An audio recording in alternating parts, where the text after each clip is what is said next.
আসসালামু আলাইকুম রহমতুল্লাহ। প্রিয় দর্শক, অবহেলিত সমন্বয়ক আব্দুল হান্নান মাসুদ তিনি একটা ফেসবুকে পোস্ট করেছেন, পিনাকির ফাঁদে পড়ে পুরো জাতিকে কাঁদাচ্ছেন না তো? আশ্চর্যজনক একটি চিহ্ন তিনি এখানে দিয়েছেন। তার এই পোস্টটি শেয়ার হয়েছে, রিয়াকশন পড়েছে। তো বেশিরভাগ মানুষ আব্দুল হান্নান মাসুদের বিপক্ষে কমেন্ট করেছে, পিনাকি দাদার পক্ষে কথা বলেছে। এখানে আব্দুল হান্নান মাসুদ তিনি পিনাকির বিরুদ্ধে কথা বলেছেন। তিনি বলেছেন, পিনাকির ফাঁদে পড়ে পুরো জাতিকে কাঁদাচ্ছেন না তো? তার মানে প্রথম আলো পত্রিকার সামনে যারা আন্দোলন করেছে, সংগ্রাম করেছে, তাদেরকে বলা হচ্ছে পিনাকির ফাঁদে পড়েছে। এটা বোঝাতে চেয়েছে আব্দুল হান্নান মাসুদ।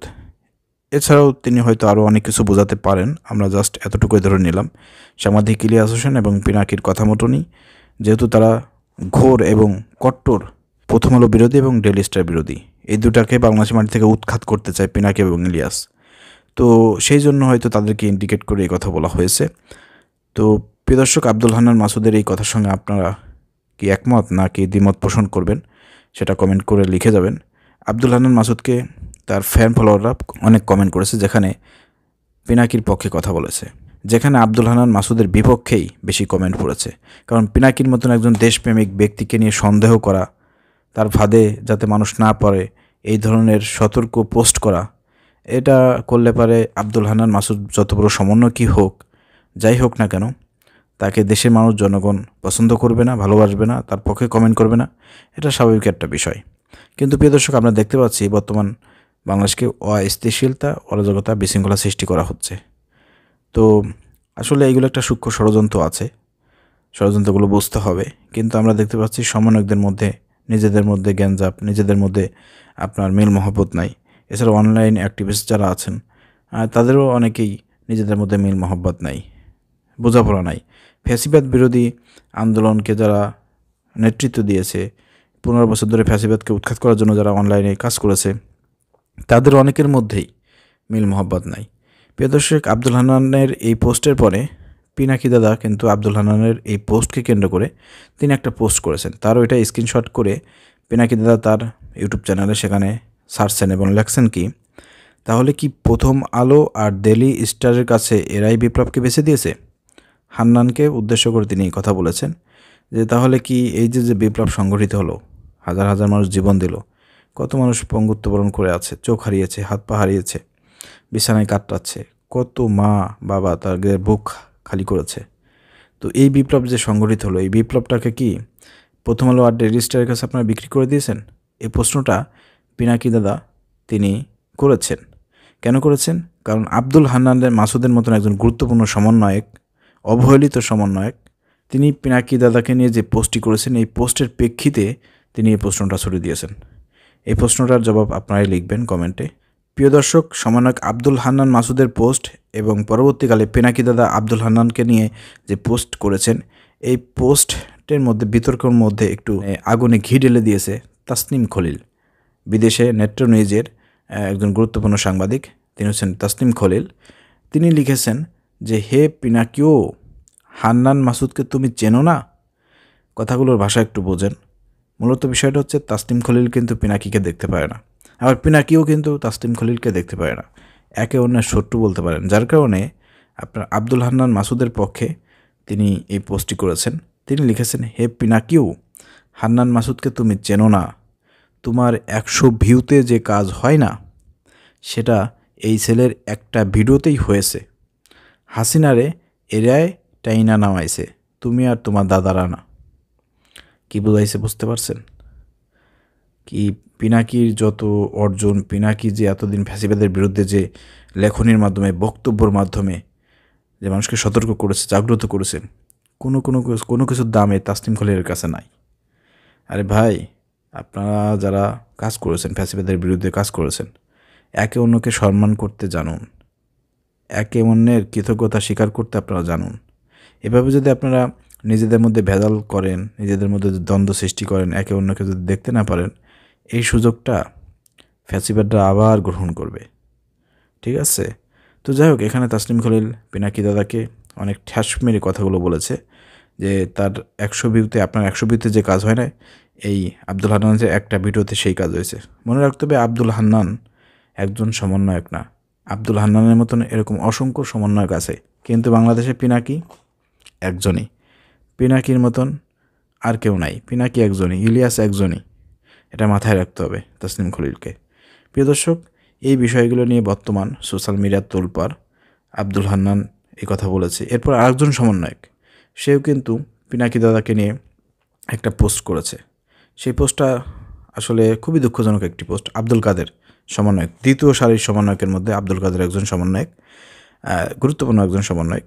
তিনি পিনাকি দাদাকে নিয়ে একটা সন্দেহমূলক একটি পোস্ট করেছে এবং খুবই বাজে মন্তব্য করেছে। তিনি বলেছেন যে পিনাকিরা খুবই কনফিডেন্সের সাথে জনগণকে ভগর্ভ দয়াকার রস্যই, আপনারাই বুঝে নেবেন, বানানোর এজেন্ডা নিয়ে মাঠে নেমেছে।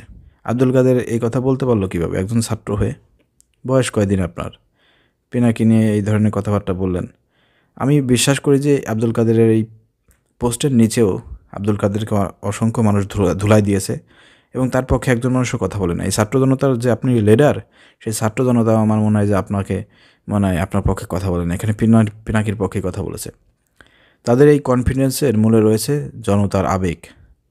এই দুর্বলতাকে কাজে লাগিয়ে তারা 13 সালের সভ্য পিনাকিরা পরবর্তীতে উজাড় হয়ে ওঠে।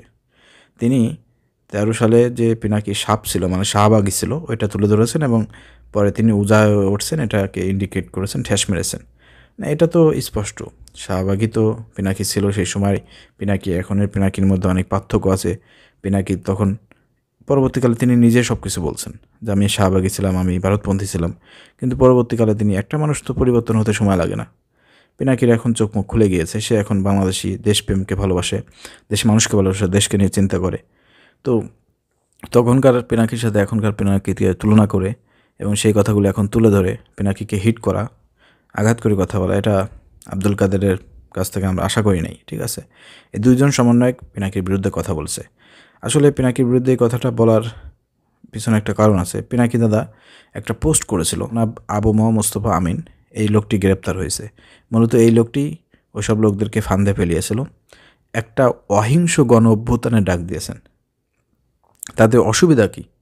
পিনাকি লিখছেন যে তিনি যে একটা অসহিংস গণ অভ্যুত্থানের ডাক দিয়েছেন, তাতে অসুবিধা কী, ভাইবার কী আছে? এই লিফলেটটি পড়েন এবং একটু চিন্তা করেন।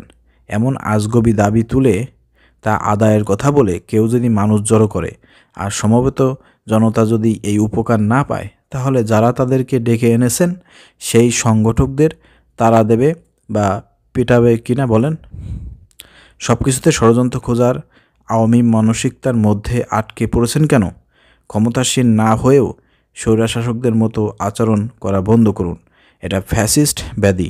এই রোগ খুব সংক্রামক এবং ভয়ঙ্কর। এটা আওয়ামী লীগকে খেয়ে ফেলেছে এবং এখন হজম প্রক্রিয়া চলছে।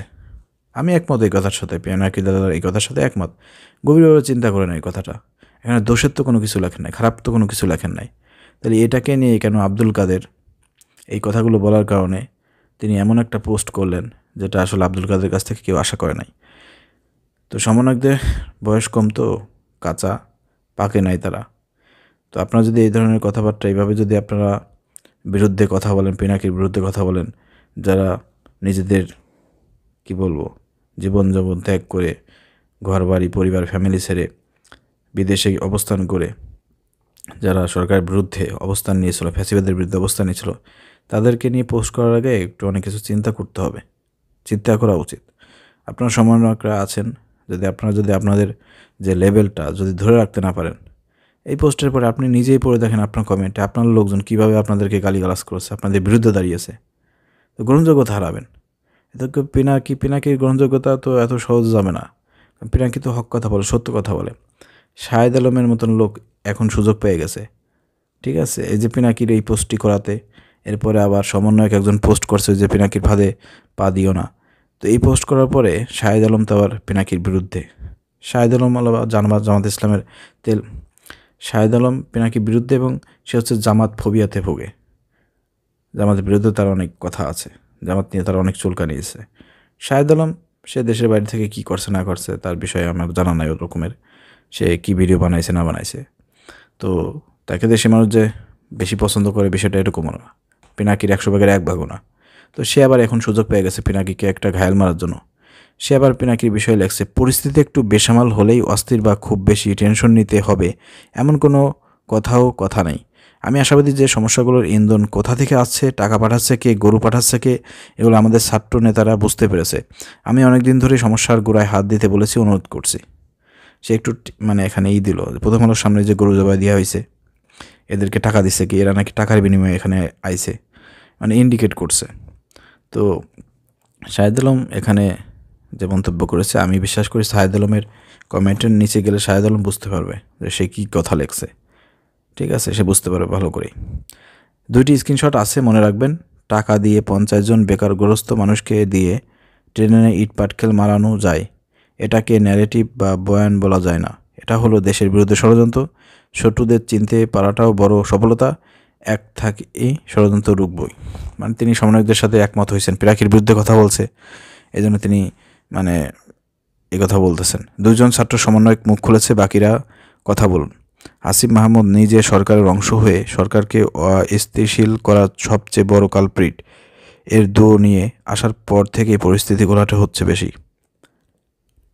আসিফকে এর জন্য জবাবদিহি করতে হবে। এই যে হাসিবের বিরুদ্ধে মানে করা হচ্ছে, হাসিব ওই যে ইসে গেছিল না ফ্রান্সে গিয়ে আপনার এটার সাথে দেখা করছিল, পিনাকির সাথে, মনে আছে আপনারা, ছবি দেখতে পাচ্ছেন স্ক্রিনে।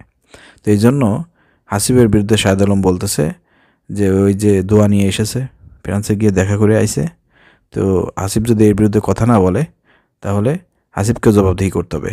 তো এখানে শাহেদ আলম একটা সুযোগ পেয়ে গেছে পিনাকিকে আঘাত করার, হাসিবকে আঘাত করার। যাই হোক প্রিয় দর্শক, এই হচ্ছে ঘটনা।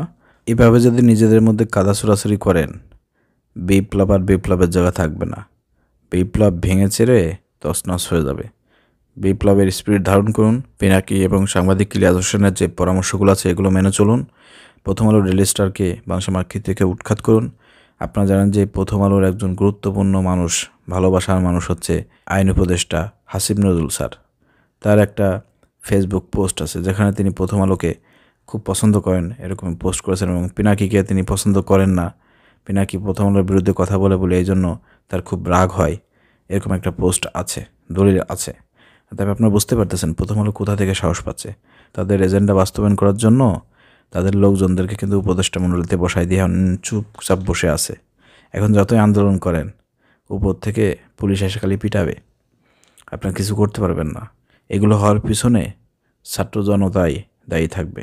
আসলে ছাত্র জনতা বিপ্লবী চেতনার মানুষগুলোকে উপদেষ্টা মণ্ডলীতে বসাতে ব্যর্থ হয়েছে। এই যে যদি সংস্কার না হয় আর ফ্যাসিবাদ যদি আবার প্রতিষ্ঠিত হয়, তাহলে এর জন্য দায়ী করবে ছাত্রদেরকেই।